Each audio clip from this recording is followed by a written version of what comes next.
नमस्कार, स्वागत है आपका। आप देख रहे हैं CNBC आवाज में हूं मनीषा गुप्ता और आज बात करेंगे लैब ग्रोन डायमंड्स के ऊपर कि वहां पर किस तरह की खरीदारी हमने इस अक्षय तृतीया में आते हुए देखी है। सोने और चांदी की बाइंग तो अच्छी खासी है ही, लेकिन lab grown diamonds and diamonds में किस तरह का सिनेरियो है, इस पर होगी चर्चा। साथ ही साथ यहां पर बात करेंगे गेहूं की, जहां पर एक्सपोर्ट्स में अब बढ़त होने की बात है क्योंकि 25 लाख टन यहां पर सरकार ने और एडिशनल यहां पर अलाउ कर दिया है। अब इस दोनों को अगर जोड़ा जाए तो 50 लाख टन अलाउ किया गया है सरकार की तरफ से इस सीजन में गेहूं एक्सपोर्ट। गेहूं और गेहूं के प्रोडक्ट्स यहाँ पर किस तरह के नंबर्स हैं, क्या इम्पैक्ट है, इस पर भी होगी चर्चा। हमारे साथ इसी पर बात करने के लिए जुड़ रहे हैं मोतीलाल ओसवाल से किशोर नारने, अकोयरा बाय ऑगमोन के director Aarav Bafna, role of flour mills federation of के VP रोहित खेतान। आप सबका कार्यक्रम में स्वागत है। किशोर, सबसे पहले गोल्ड एंड सिल्वर प्राइसेस के ऊपर, क्योंकि अक्षय तृतीया इस बार 2 दिन का था, संडे एंड मंडे, और जिस तरह के नंबर्स एज ऑफ नाउ इब्जा की तरफ से आ रहे हैं वो ये दिखाते हैं कि पिछले साल के कंपैरिजन में इस बार ज़्यादा सेल हुई है गोल्ड में। सिल्वर में ऑफ कोर्स हमने एक स्टेप डाउन आता हुआ देखा है। यहाँ से जिन लोगों ने खरीदा है वो यही जानना चाहते हैं कि आगे जाकर प्राइसेस कैसे रह सकते हैं। तो एक नियर टर्म और एक स्लाइटली लॉन्गर टर्म सिनेरियो अब आपको कैसा लगता है? Good morning Manisha. I think it's मतलब थोड़ा फर्दर डेटा एनालाइज करने का बाकी है। यस, जो नंबर्स आ रहे हैं कि इंडस्ट्री से कि इस बार सेल बेहतर हुआ है। मेरा जो एक्सपीरियंस कहता है प्रोबेबली टिकट साइज छोटा हुआ है, शायद काफी हद तक जो मिस्ड आउट वाले हैं काफी हद तक बाहर आके जो गोल्ड खरीदा है, और may be the lower caratage also got sold. So इधर it is value wise higher हुआ है कि ग्रामेज वाइज हायर हुआ है, सब थोड़ा डिटेल्स और फर्दर स्टडी करना जरूरी है। But it's a good news actually, इस प्राइसेस में the inventory started moving. Second is gold is stuck between this safe haven versus inflation के and जो cheaper money, ये तीन जो ट्रायंगल में फंसा हुआ है। एक साइड इधर it is a safe haven और not. Second is that inflation hedge है कि नहीं है। थर्ड इज दैट कि अगर इन्फ्लेशन बढ़ता है तो अगर रेट हाइक्स होता है या instead of rate cuts, so जो चीपर मनी है it is no more concern, and then actually the money is becoming expensive higher interest rates की वजह से। Whether the gold is going to weather this storm. तो ये तीनों के बीच में फंसा हुआ है। आई थिंक मेरे हिसाब से एटलीस्ट अगले दो एक महीने तक इसमें बहुत बड़ा क्लैरिटी नहीं आने वाला है, जब तक पर्शियन गल्फ वाला परमानेंटली सेटल हो जाए, और देन उसके ऊपर ग्लोबल इकोनॉमी के ऊपर किसका कितना इम्पैक्ट है उस हिसाब से इसको मेजर किया जाएगा। तो फिलहाल के लिए 1-2 महीने के लिए अगर देखें तो प्रॉब्ली ये रेंज बाउंड मूवमेंट ही कंटिन्यू करना चाहिए overall both gold and silver में। किशोर, क्रूड में आपको क्या लगता है यहाँ पर, क्योंकि यहाँ पर भी एक स्टेडी मूव्स है। एक्चुअली पिछले 24 घंटों में बाजार बहुत ज़्यादा मूव यहाँ पर किए नहीं है। वो जो सीज फायर की मियाद है वो कल पूरी हो जाती है। इस्लामाबाद टॉक्स आज यहाँ पर होते हैं या नहीं, उसके ऊपर काफ़ी कंफ्यूजन है। क्रूड में तब तक क्या करने की राय है? क्रूड में आई थिंक वॉलेटिलिटी का भी फटीग है लगता है। I think there is a lot of headline movement. So हमने देखा है कि कई बार ये डबल डिजिट में सिंगल डे में मूवमेंट हुआ है, ऊपर भी हुआ है नीचे भी हुआ है। आई थिंक मार्केट पार्टिसिपेंट्स थोड़ा थके हुए हैं, and lot of participants are away from the market rather than. अभी ये प्ले कर ही नहीं सकता है कि because it become a very highly guessing game. तो most of the large players and जो पोजिशनल ट्रेडर्स है वो बाहर हो गया मार्केट से।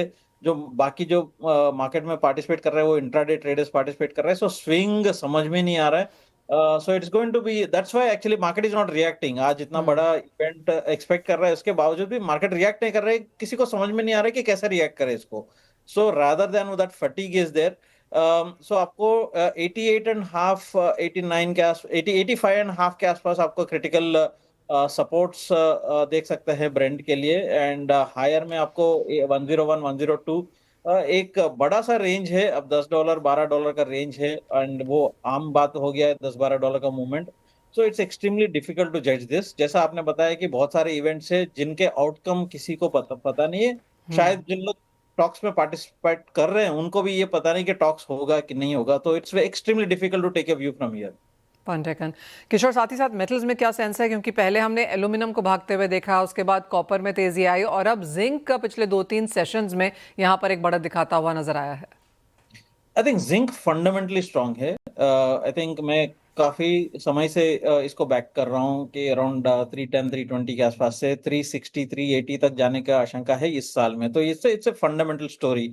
तो एनी एनी डिप्स मतलब आपको 330-32 के आसपास अगर मिलता है तो यहाँ पे बिल्कुल खरीदारी करना चाहिए। इसको वॉर प्रीमियम ज़्यादा नहीं है इसमें and it is not related to middle east और पर्शियन गल्फ के जैसा एल्यूमीनियम हो गया है which is highly dependent on Persian gulf so that's spare capacity वहाँ से आता है। सो एल्यूमीनियम में volatility war premium and volatility रहेगा but zinc is structural bull trend है। इसमें 360 365 तक आपको अपसाइड है तो इसमें हर डिप में इसमें खरीदारी करके चल सकते हैं। ऑल राइट तो वॉर प्रीमियम नहीं है, जिंक में स्ट्रक्चरल बुल रन है और वहाँ पर एक क्लियर बाय केस यहाँ पर जैसे हमें किशोर बता रहे हैं कि उभर के आ रहा है। तो ओवरऑल अक्रॉस कमोडिटीज़ में जिंक में यहाँ पर काफ़ी कन्विंसिंग बाय कॉल्स बन के आती हुई। बहुत शुक्रिया किशोर साथ जुड़ने के लिए और वो तमाम कमोडिटीज़ पर चर्चा भी करने के लिए। वेल इसी के साथ आगे बढ़ते हैं और हमारे साथ अकोरा बाय ऑगमेंट के डायरेक्टर आरव बाफना है। आरव नमस्कार, शुक्रिया साथ जुड़ने के लिए। जिस तरह का डेटा हमने यहाँ पर निकल के आता हुआ देखा है, गोल्ड एंड सिल्वर में ऑफकोर्स अच्छी खासी खरीदारी अक्षय तृतीया पे हुई है। Overall jewellery buying, lab grown diamond buying, उस तरह वहां पर किस तरह के ट्रेंड्स हैं? So overall lab grown diamond में काफी अच्छा पॉजिटिव फीडबैक रहा है। अकोयरा के लिए हम लोग को ये साल बहुत अच्छा गया है। मतलब बहुत we seen a lot of new buyers come in and buy lab grown diamonds. People मतलब जो पहले नेचुरल डायमंड खरीदते थे वो लोग अभी लैब ग्रोन डायमंड में बहुत फास्ट तरीके से स्विच हो रहे हैं, क्योंकि अभी लैब ग्रोन डायमंड बहुत कंपेयर टू नेचुरल डायमंड बहुत सस्ता हो गया है। उसके सेम टाइम गोल्ड की वैल्यू भी अप्रिशिएट हो गई है, तो ये साल हम लोग को बहुत ज़्यादा अच्छा अपॉर्च्युनिटी भी दिख रहा है लैब ग्रोन डायमंड्स में। ओवरऑल अक्षय तृतीया की बात की जाए तो नंबर्स वर सॉलिड, हम लोग को बहुत अच्छा सेल भी मिला था, दोनों हम लोग के सारे stores across India. And future outlook की बात करें तो ऐसा लगता है कि lab grown diamonds are the way ahead and major difference रहेगा लैब ग्रोन डायमंड्स मतलब आगे बढ़कर दैट इज द वे कि ज्वेलरी इंडस्ट्री आगे बढ़ेगी एंड नेचुरल डायमंड से काफी हद तक काफी ज्यादा कॉमन लोग भी, नॉर्मल पब्लिक भी खरीद पाएगी लैब ग्रोन डायमंड्स को। अरब, एज ऑफ नाउ अकोयरा के कितने स्टोर्स हैं अक्रॉस इंडिया? आगे जाकर यहाँ पर 2026 के लिए कैलेंडर ईयर के लिए अब क्या प्लान्स हैं? सो अकोयरा के अभी currently we have 7 stores operational. हम लोग के Zaveri Bazaar, Kamala Mills Kamala Mills, then we have Palladium Phoenix Pune, in Orbit Vashi. ये साल के लिए हम लोग को लगता है कम से कम at least we are targeting to have 25 to 30 stores within this financial year. जिस रेट पर लैब ग्रोन डायमंड्स, जिस रेट पर हम लोग को फ्रेंचाइजी रिक्वेस्ट आ रहे हैं, ऐसा लग रहा है कि हर एक आदमी को लैब ग्रोन डायमंड्स के अंदर घुसना है एंड बहुत अच्छा पॉजिटिव आउटलुक लग रहा है हम लोग के लिए ये साल। हम्म। अरब, जो प्राइस पॉइंट हैं, सर्टिफिकेशंस हैं, आपको लगता है वो अब यहाँ पर कंज्यूमर्स को बेहतर समझ आने लगे हैं?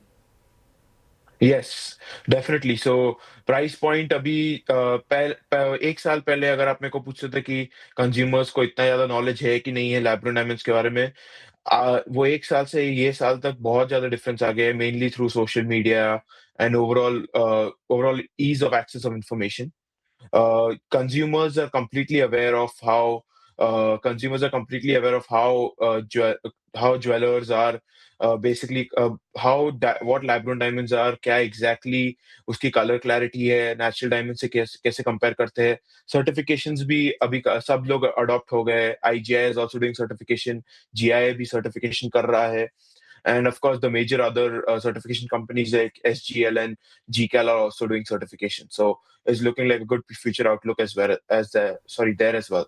आरव, एक फाइनल सवाल और ये कंपटीशन को लेकर है। और जैसे आपने कहा कि ज़्यादा से ज़्यादा लोग अब यहाँ पर आना चाहते हैं, ऑफ कोर्स जो जिनके नेचुरल डायमंड के स्टोर्स हैं या जो गोल्ड में काम करते हैं, काफ़ी हद तक वो लोग भी अब लैब ग्रोन्स में आ रहे हैं। जिस तरह का इसका फ्यूचर और डिमांड एक्सपेक्टेशंस नज़र आती हैं, would you say there is a market for all, या आपको लगता है कि थोड़ा सा हीटेड होने लगी है यहाँ पर कंपटीशन के साथ? नहीं, competition is always better. Competition से we can spread the word around across India faster. मेरे अंकल हमेशा कहते हैं कि कंपटीशन ही मार्केट बनाता है। तो and it has been really successful for us in the gold industry as well. Lab grown diamonds के अंदर भी जितना ज्यादा कंपटीशन रहेगा, उतना ज्यादा कंज्यूमर्स अवेयर होंगे, उतने ज्यादा और पब्लिक होगा। ओवरऑल पूरे मार्केट को उससे बेनिफिट ही होने वाला है। So that is the overall outlook. Competition is really good for us and as well as good for the market. Fair point that. Aarav, बहुत शुक्रिया साथ जुड़ने के लिए। तो जैसे कहा गया कि अक्षय तृतीया में सेल्स अच्छी हुई हैं, स्टोर्स एक्सपैंड करने की यहाँ पर कोशिश है कोरा की तरफ से, और जैसे ज़्यादा से ज़्यादा लोग यहाँ पर अब मार्केट्स में आ रहे हैं, अवेयरनेस भी बढ़ रही है, और प्राइस पॉइंट ऑफ कोर्स यहाँ पर एक काफ़ी पॉजिटिव के तौर पर सपोर्टिव रहा है लैब ग्रोन डायमंड ज्वेलरी के लिए। वेल, आगे बढ़ेंगे और बात अब यहाँ पर वीट की कर लेते हैं। गेहूं की नई फसल आने से दाम कई राज्यों में एमएसपी के नीचे हैं। साथ ही साथ सरकार की तरफ से हमने यहाँ पर और भी एक्सपोर्ट्स को हरी झंडी देती हुई नजर आई है। पर कंसर्न्स यहाँ पर ऑफ कोर्स एक्सपोर्ट्स को लेकर बाजार में है। गेहूं पर ही बात करेंगे। हमारे साथ मेरे सहयोगी असीम मनचंदा जुड़ रहे हैं दिल्ली से, और साथ ही साथ हमारे साथ रोहित खेतान जी भी हैं। असीम, पहले आपसे जानना चाहेंगे, सरकार ने नए एक्सपोर्ट को यहाँ पर मंजूरी दी है, इसके साथ अब टोटल 50 लाख टन हो गया है, लेकिन नई फसल आ रही है, मौसम को लेकर चिंताएं हैं, भाव एमएसपी के नीचे हैं, काफ़ी कुछ है गेहूं में देखने के लिए।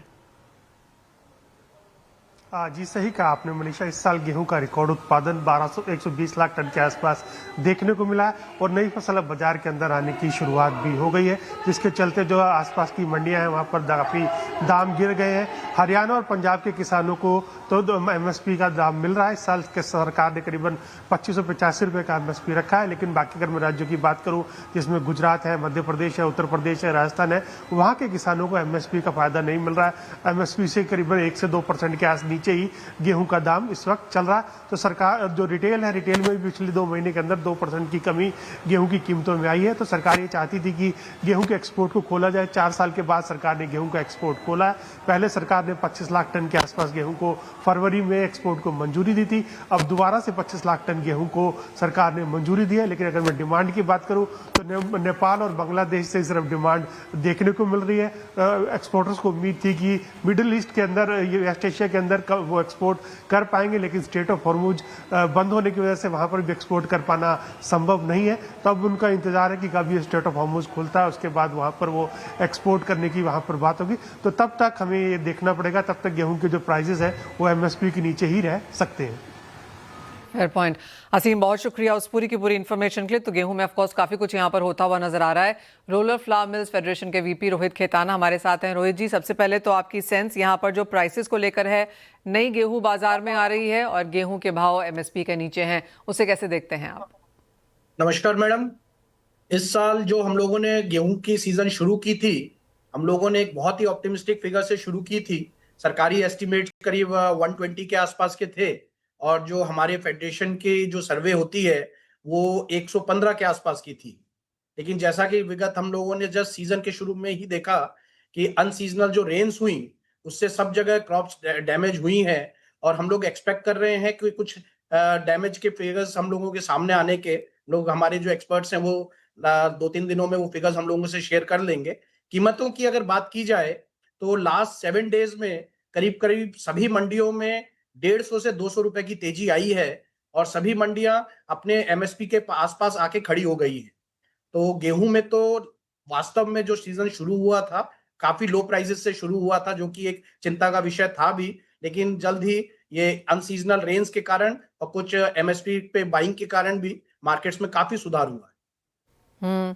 जैसे आपने कहा 115-120 लाख टन के क्रॉप की यहाँ पर उम्मीद थी, लेकिन अगर हम ये डैमेजेस और ये अनसीजनल रेन और क्वालिटी को सबको फैक्टर इन करें तो एज ऑफ नाउ एक रफ आइडिया क्या है कि किस तरह की फसल रह सकती है? मैडम, गवर्नमेंट ने कल जो एक्सपोर्ट का नोटिफिकेशन इशू किया था, उसमें तो गवर्नमेंट ने 120 के ही फिगर शेयर किए थे, और हमारे जो खुद के एक्सपर्ट के फिगर्स हैं, जो हमारी एजेंसी हैं, उन्होंने भी अभी तक रिपोर्ट शेयर नहीं की है। और इंडस्ट्री के व्यूज इसमें काफी डाइवर्स हैं। इंडस्ट्री का एक सेगमेंट 15 to 20% तक का डैमेज इसको आकलन कर रहा है, लेकिन एक सेगमेंट है जो कि ओवरऑल नेट लॉस 7 to 8% तक के बीच में कर रहा है। लॉसेस करीब करीब 10% के आसपास वो पकड़ के चल रहे हैं। लेकिन चूंकि इस बार जो बुआई का एरिया था वो भी, उसमें भी करीब करीब 3% का ग्रोथ आई थी, तो overall damage industry figures 20% to 7 to 8% के बीच में वेरी कर रहे हैं। इसमें हम लोगों को थोड़ा सा वेट करना पड़ेगा कि एक्चुअल क्या फिगर्स आते हैं, वो आने वाले कुछ दिनों में क्लियर हो पाएंगे। एक्सपोर्ट्स के लिए तक जहां तक बात है, और जैसे असीम मेरे सहयोगी अभी बता भी रहे थे कि स्ट्रेट ऑफ हॉर्मुज को लेकर यहाँ पर कुछ चिंताएं हैं, नए बाजार ढूंढ रहा है मार्केट, लेकिन ज़्यादातर एक्सपोर्ट जो हमने आते हुए देखे हैं वो सिर्फ एशियन मार्केट्स को ही हैं। किस तरह से ओवरऑल एक्सपोर्ट नंबर्स आप बनता हुआ यहाँ पर देखेंगे?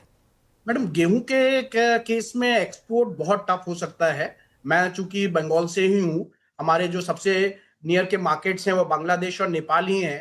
तो नेपाल बांग्लादेश में जो बाहर से अभी वीट आ रहे हैं और काफी अराउंड जो फिगर्स हम लोगों के पास है, करीब 7 से 8 लाख टन लोडेड वेसल्स अभी ऑन वे टू बांग्लादेश हैं। उनकी लैंडेड चिट्टागोंग पोर्ट करीब $295 की कॉस्टिंग आ रही है। इंडियन वीट को आज भी इस कॉस्टिंग में इंडियन वीट सप्लाई करना बहुत टफ है। 11.5 to 12.5% जो प्रोटीन लेवल का जो गेहूं ये अपने ब्लैक सी से आ रहे हैं। ब्लैक सी में हम लोगों के पास एक्सपोर्ट का विंडो भी बहुत छोटा है। अप्रैल, मई, जून, जुलाई से वहां भी नया क्रॉप आ जाएगा तो वहां पर भी रेट्स कुछ गिरेंगे। और आज के दिन भी हम लोगों को नहीं लगता है कि कोई सब्सटेंशियल क्वांटिटी एक्चुअली एक्सपोर्ट हो पाएगा। तो ये है कि जो नोटिफिकेशंस आए हैं ये एक सेंटिमेंटल असर जरूर डालेगा मार्केट में, कि अगर मार्केट्स डोमेस्टिक मार्केट्स एक लेवल के नीचे जाते हैं तो एक्सपोर्टर्स हमेशा वो एक्सपोर्ट की एक प्रोबेबिलिटी उसको खोज सकते हैं, उसको देख सकते हैं। बट रियल एक्सपोर्ट के फिगर्स मैडम गेहूं के केस में हम लोगों को कम दिखता है। Rather we are more optimistic on that export of wheat products. हाँ, रोहित जी आपने $295 बताया जो यहाँ पर ग्लोबल प्राइस फिलहाल चल रहा है। इंडियन मार्केट्स कहाँ पर हैं, जो जैसे आपने कहा कॉम्पिटिटिव नहीं है, तो कितना असर है इंडियन मार्केट्स का? इंडियन मार्केट्स को, हमारे ईस्टर्न मार्केट्स को भी मिनिमम ₹100 और नीचे आना पड़ेगा just to explore the probability in Bangladesh and Nepal. बाकी मार्केट्स में तो देखिए कोई चांस ही हम लोगों को अभी समझ में नहीं आ रही गेहूं एक्सपोर्ट होने की। लेकिन बांग्लादेश हम लोगों के यहाँ से कुछ अच्छा खासा माल ले सकता है अगर कॉस्टिंग में आए। लेकिन जो लास्ट पिछले 7 दिनों में तेजी आई है उसके कारण वो प्रोबेबिलिटी भी हम लोगों को समाप्त होती हुई दिख रही है। तो मेरी तो यही रहेगी गवर्नमेंट से, हम लोगों फेडरेशन की तरफ से, कि गवर्नमेंट शुड इंसेंटिव कुछ हम लोगों को अगर वीट प्रोडक्ट्स एक्सपोर्ट पे दे, तो अभी भी wheat products export small numbers में ही हों लेकिन जा रहे हैं। और इसमें कुछ हम लोगों की गवर्नमेंट से रिक्वेस्ट भी थी।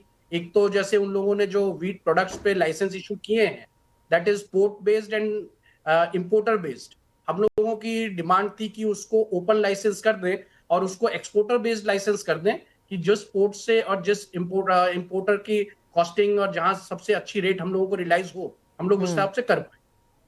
तो as of now 50 lakh ton गेहूं और 10 लाख टन गेहूं प्रोडक्ट्स एक्सपोर्ट करने की यहाँ पर सरकार की तरफ से अलाउड है। आपको क्या लगता है कितना एक्सपोर्ट हम एक्चुअली होता हुआ देखेंगे इस सीजन में? Madam figures we are keeping our fingers crossed, क्योंकि गेहूं के मामले में तो ऑप्टिमिज्म काफी कम है। व्हीट प्रोडक्ट्स में अगर सरकार ने कुछ हम लोगों को इंसेंटिव्स दे दिए, अगर रॉड टैप के अंडर में भी कवर कर लिया, कुछ इंसेंटिव्स आते हैं और ये ओपन लाइसेंस कर देती है, तो हम लोग एक अच्छे नंबर्स की तरफ देख सकते हैं। और 50 लाख में से कितना एक्सपोर्ट होता हुआ देखेंगे व्हीट में? हाँ जी, व्हीट में keeping our finger crossed, hoping on Bangladesh and Nepal. इसमें हो सकता है कि अराउंड 1 मिलियन हम लोग, बहुत ऑप्टिमिस्टिक फिगर होगा तो वो टच करने के करीब आ जाएंगे, क्योंकि जुलाई से मैडम देखिए ये ब्लैक सी का भी नया क्रॉप भी आ जाएगा, वहां अगेन हम लोगों को एक प्राइस कंपटीशन मिलेगा वहां से। पॉइंट टेकन रोहित जी, बहुत शुक्रिया साथ जुड़ने के लिए। और जैसे कहा गया कि एक्सपोर्ट यहाँ पर इवन है, सरकार खोलती तो जा रही है लेकिन कितना एक्सपोर्ट हो पाएगा वो देखना होगा। 50 लाख टन में से जैसे रोहित जी हमें कह रहे हैं कि 10 लाख टन ही शायद यहाँ पर भारत एक्सपोर्ट कर पाएगा। एक तो हम कॉम्पिटिटिव नहीं है, और दूसरा जिस तरह से अंतर्राष्ट्रीय बाजारों में भी जहाँ पे ओरिजिन कंट्रीज हैं उनकी गेहूँ भी धीरे धीरे बाजार में आनी शुरू हो जाएगी। जो एक पॉजिटिव है वो ऑफकोर्स यहाँ पर गेहूँ के प्रोडक्ट्स की तरफ से है, जहाँ पर एक्सपोर्ट अच्छे कुछ यहाँ पर बन सकते हैं। लेकिन नजर रखनी होगी ओवरऑल क्रॉप पे, यहाँ पर जहाँ पर सीजनल रेन्स की वजह से फसल को डैमेज है, कम फसल हो सकती है, क्वालिटी ईल्ड में यहाँ पर इश्यूज हो सकते हैं। तो वो कुछ एक चीज़ें हैं जहाँ पर गेहूं अपनी हेडलाइंस बनाती हुई नजर आ रही है। लेकिन नमस्कार, बॉन्ड स्ट्रीट में आपका स्वागत है। और आपको बता दें कि सेकेंडरी मार्केट्स में हमने कॉर्पोरेट बॉन्ड यील्ड्स में एक स्थिरता अब बनते हुए देखी है। 5 साल तक के मैच्योरिटी वाले जो बॉन्ड्स हैं उनमें सबसे ज़्यादा अट्रैक्शन और वॉल्यूम भी बनता हुआ नजर आया है। सेकेंडरी मार्केट अगर ओवरऑल डील्स यहाँ पर देखें तो वहाँ थोड़ी सी गिरावट डे ऑन डे बेसिस पे ज़रूर आती हुई नजर आई है। फ्राइडे को अगर ये 176 बिलियन था तो मंडे यानी कि कल गिरकर 77 बिलियन टोटल वॉल्यूम्स यहाँ पर बनती हुई नजर आई। यानी कि थोड़ा सा स्लो एंड थोड़ा सा लोअर वॉल्यूम्स यहाँ पर, लोअर पार्टिसिपेशन फिलहाल बाजार में बनता हुआ नजर आया। लेकिन जहां तक प्राइमरी मार्केट में बॉन्ड इश्यूएंसेस की बात है, वहां पर बढ़त थी। फ्राइडे को ये 11.7 बिलियन था, मंडे यानी कि कल ये बढ़कर 28 बिलियन होता हुआ नजर आया।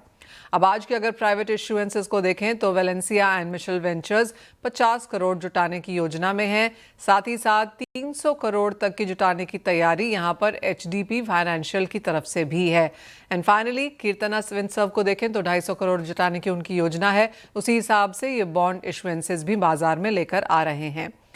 ओवरऑल अगर हम मार्केट्स देखें तो यहाँ पर बढ़त बनती हुई नजर आई है। काफ़ी समय एक सपाट लाइन ग्रोथ के बाद हमने अब देखा है कि ईयर ऑन ईयर यहाँ पर जो नंबर्स हैं, चाहे वो वॉल्यूम्स हैं, चाहे ट्रेड्स हैं, सभी जगह यहाँ पर बढ़त हमने बनते हुए देखी है।